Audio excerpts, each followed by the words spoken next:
Le problème des enfants de Dieu aujourd'hui, c'est que les gens sont trop émotifs.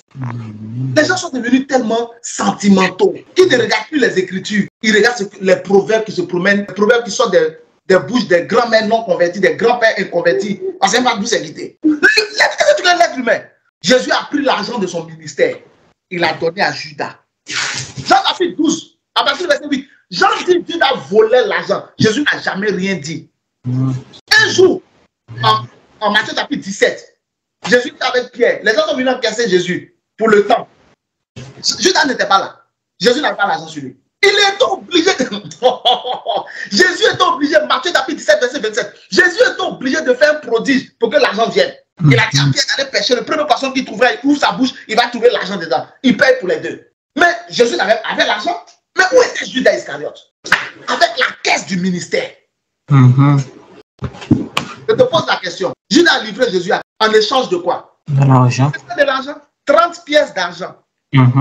Alors qu'il avait une caisse alimentée par des gens riches. Il faut lire Luc chapitre 8 à partir du verset 1. Mais le même Judas qui volait l'argent, et puis Jésus ne parlait pas, le même Judas a vendu Jésus pour de l'argent. En Jean 13, 27, le jour où Jésus a dit à Judas, sors, va faire ce que tu veux faire là. Judas est sorti avec l'argent. Puisque les autres disaient qu'ils pensaient que Jésus lui avait ordonné d'aller donner quelque chose aux pauvres. Donc, quand Judas est sorti pour aller livrer Jésus là, il avait l'argent sur lui.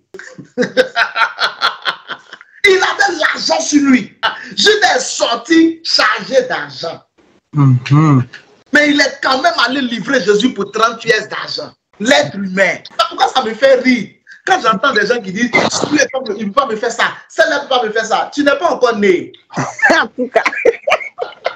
Dans le monde où nous sommes là, tout le monde est capable de tout. Je ne suis pas en train de te prêcher pour que tu te méfies des gens. Je suis en train de te prêcher pour que tu sois sage.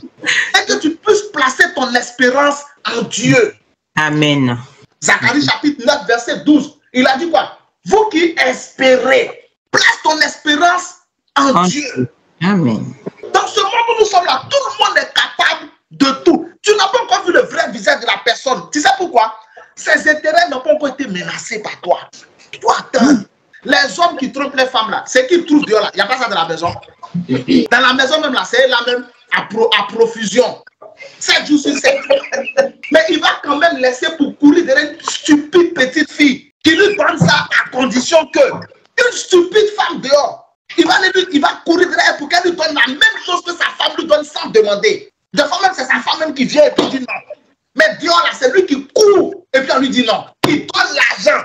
L'être humain cherche la faveur De Dieu. C'est ce que Paul dit dans Galates 10. Est-ce que je cherche la faveur de Dieu ou la faveur des hommes?